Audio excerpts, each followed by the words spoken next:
Welcome back to Magazine 11. I'm Mike from Hobbyit, and today we're tackling a quick, awesome project, making a standing stone to level up our battlefields.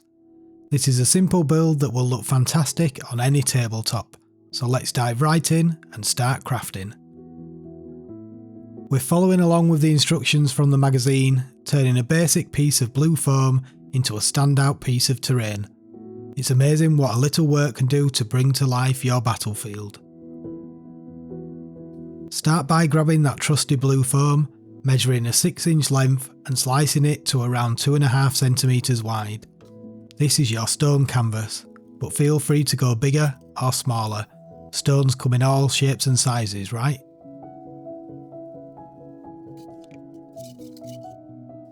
Now mark out some rough guidelines on the foam to map where you want to cut. No need to be exact, stones aren't supposed to be perfect after all. Today I'm testing out my new handheld wire cutter, which is super fun for this project, but if you're using a knife, you're good to go. Let's start hacking away, trimming the corners and creating random shapes to bring this stone to life.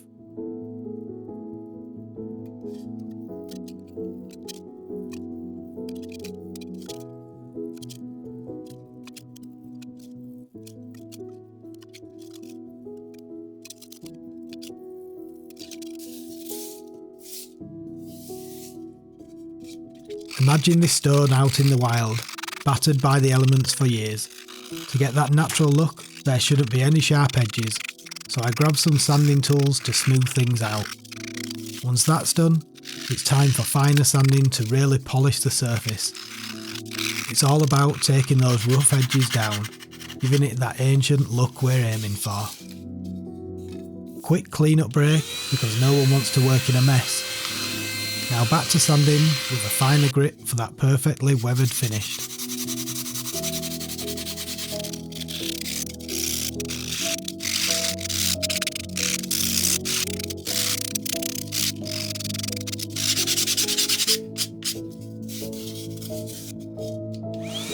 Now comes the fun part, making the stone look ancient and battle-worn. Using sprue clippers, I start digging out chunks, and with some sharp tweezers I pull out random pieces of foam. This is seriously satisfying, just gouging, cutting and chipping away to give it that authentic, worn down feel.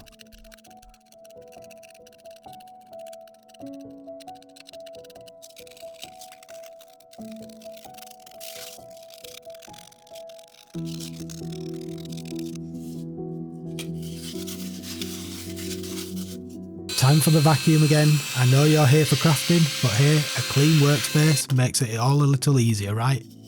Now we're ready to move on.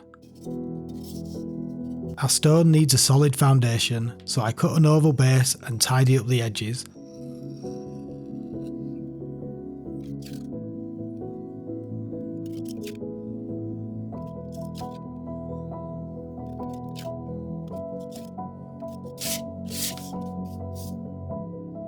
Then with a bit of hot glue, I secure the stone firmly in place.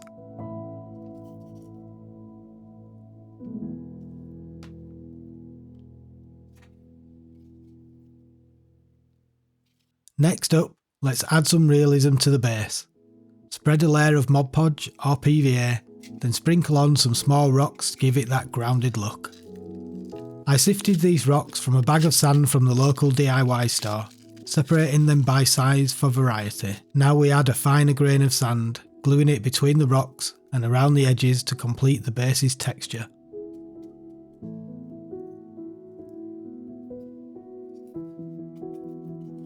Let it dry for a few hours so it's rock solid for the painting stage.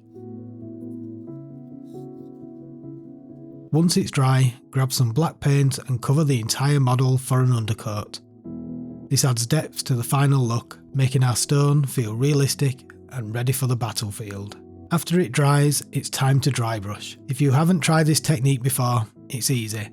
Load up your brush with paint, wipe most of it off, and gently brush over the stone. This highlights the raised areas, giving our stone a rugged, natural look. Pro tip, I use inexpensive makeup brushes for dry brushing. They work wonders and don't break the bank.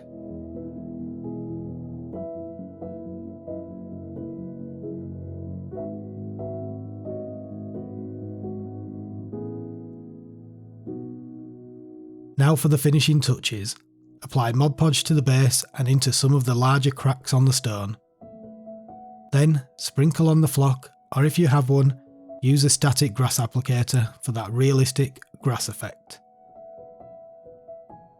No applicator? No problem, just sprinkle it on. For that extra bit of realism, I add a few different sizes of tufts to vary the height of the grass.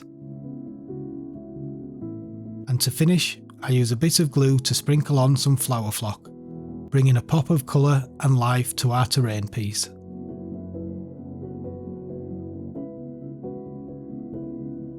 And done. That's it, a fantastic standing stone, ready to stand tall on the battlefield. Simple, fun, and done in no time at all. Thanks for joining me on this project. Let me know what you think in the comments, and as always, a huge shout out to my awesome patrons for keeping this channel going. Until next time, happy modelling.